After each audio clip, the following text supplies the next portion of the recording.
You ready, sir? Yeah. Yep. All right, we'll go with an opening statement from Coach and then take questions.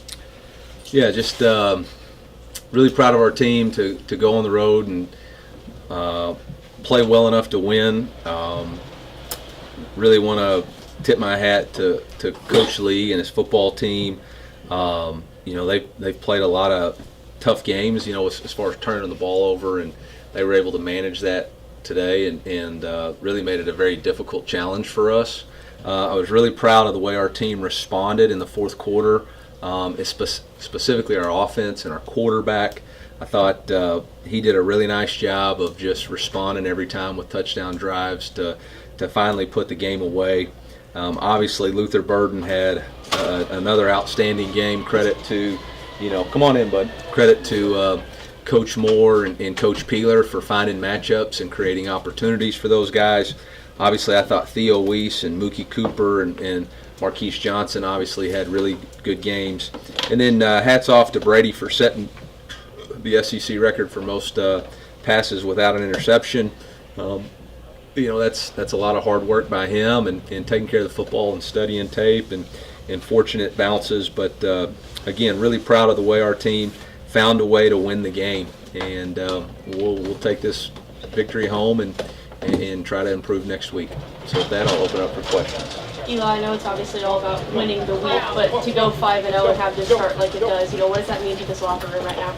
I think they're really excited to be 5-0, but I think they're also really mature enough to know that we didn't sign up to play to be 5-0. We signed up to compete in the SEC, and the only way you can do that is to go 1-0 each week. And so I don't really think they're buying the hype or drinking the Kool-Aid in any sort of manner. I think they're focused on how do we play this game and then how do we get better.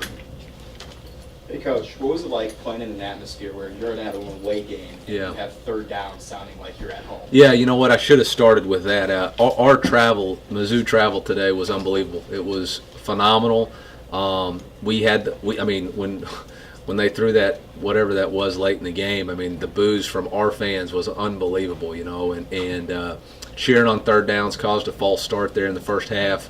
Just really impressive that our Tiger faithful traveled that way and made a big impact. We're very appreciative, and we're very appreciative of everybody for selling out next week's game, and let's keep the momentum going. Eli, you mentioned obviously Brady breaking the record. What does that speak to his work ethic, but also just his ability to avoid those types of mistakes? Yeah, we talk about being a smart, disciplined decision maker. That's really the hallmark of a good quarterback. He's playing smart, not conservative. When the ball, when it needs to go deep, he's been able to hit those deep balls. When he needs to take some checkdowns, he's done that.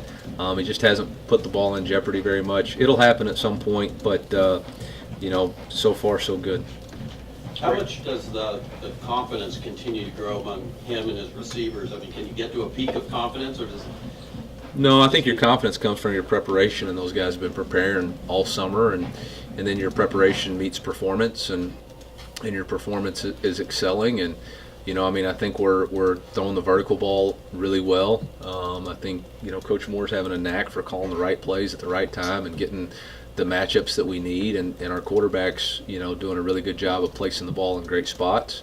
Tonight I thought we really protected the quarterback well. I thought they got to us on maybe the first drive, and then we really cleaned that up. And offensively, the only thing I can complain about is that fourth down. We snapped the ball when we didn't even have a cadence. That's happened twice in this game, and that's got to get cleaned up.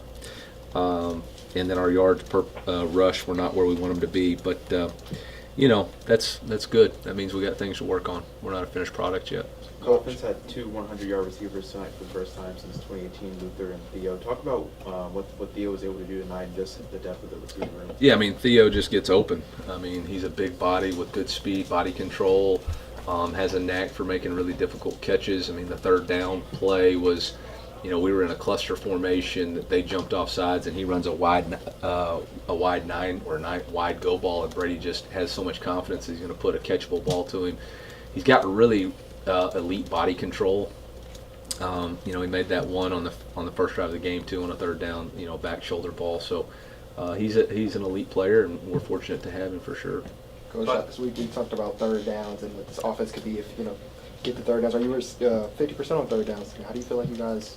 Yeah, I thought the biggest ones were the 4-point plays in the red zone. I think we hit 2 touchdowns on third downs to Luther. I think that was really big for us.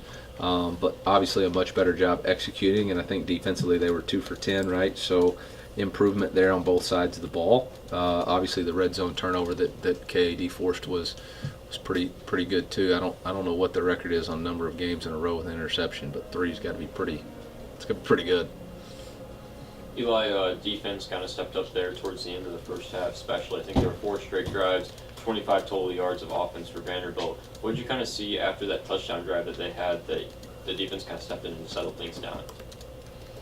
I mean, there's always figuring out what they're trying to accomplish, especially when you have a quarterback that hasn't had a ton of reps. And so I think once we figured out, okay, this is how they're trying to attack us, we weren't doing a very good job setting edges in the first half and allowing the ball on the perimeter, or in the first quarter, allowing the ball on the perimeter. And, we obviously missed a zone read, Yumi call right there with the D end and the safety. So, we weren't really worried people are going to score. It's about how you respond, and we did. Disappointed in the last 2 touchdowns.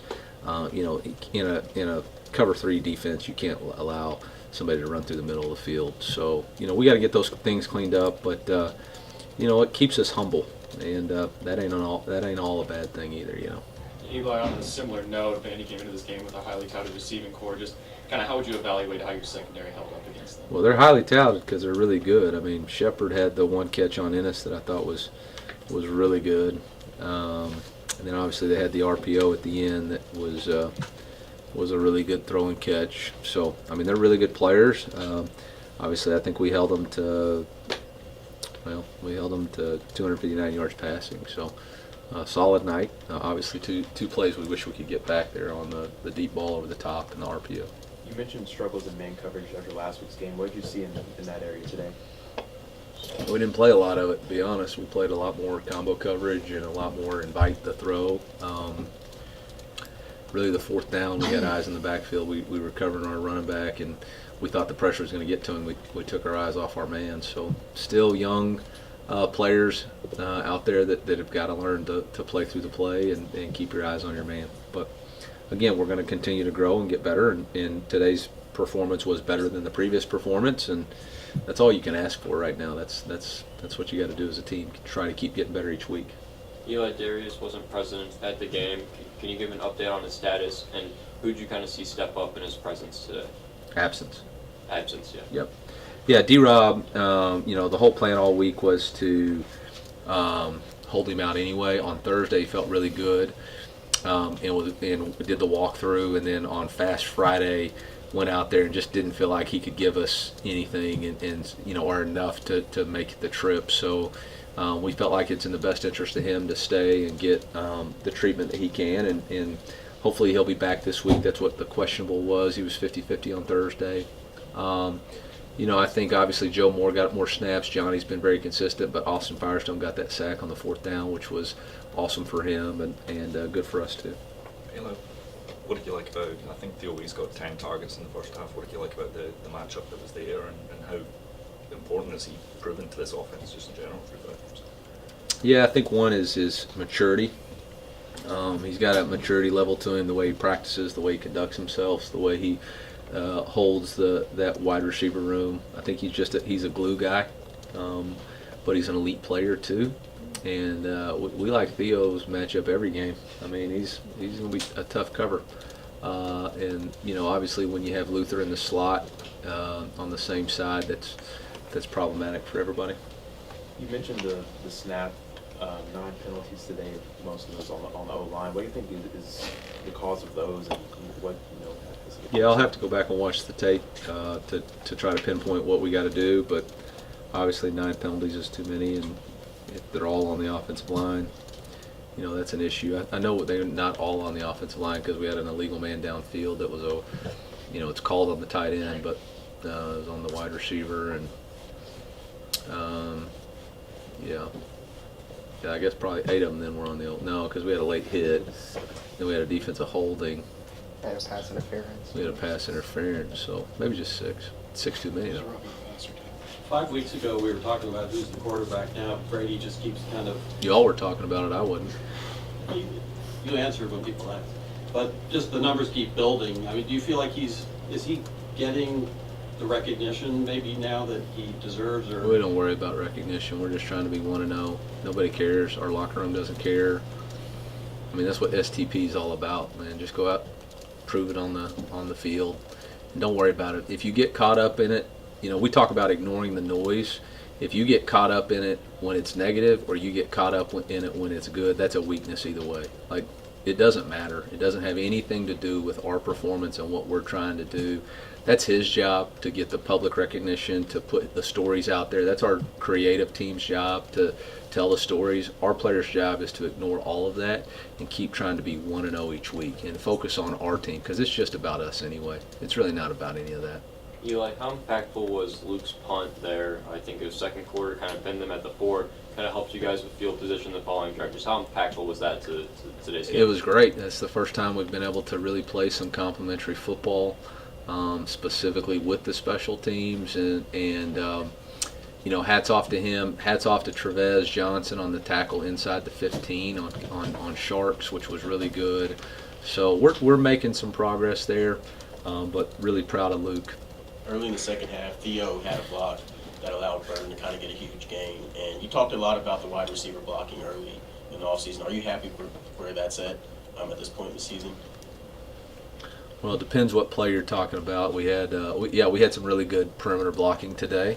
We had some that wasn't as good. It's just about being consistent. But I thought Mookie made a really big play on the first drive when we had some poor perimeter blocking by a tight end. But for the most part, I thought it was pretty good. You guys ran a lot of crossing routes and found a lot of soft spots in the zone against the Vandy defense today. Was there anything that you guys saw in preparation to this game that kind of gave you a key or an idea of how you were going to be able to beat that secondary?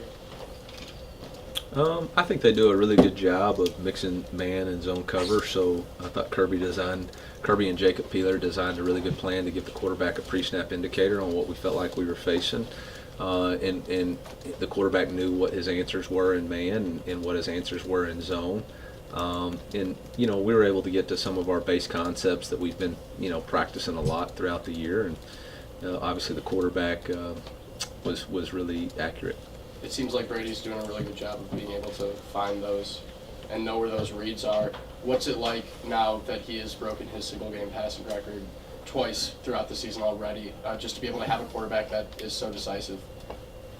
Yeah, it just allows the offensive coordinator to be aggressive in his play calling. There was no fear of can we put it in his hands, down or up 10 right when they scored. It was just keep calling your game, because your quarterback's going to execute it the way you see it. I think that's the biggest thing, is when a coordinator and a quarterback see the game the same way, and they're within reason, they kind of know when I call this play what the outcome's going to be based off what we know the defense is. And that's happening right now. So we'll continue to try to gain from it. Thanks, guys. Appreciate you, Coach. Thanks, guys.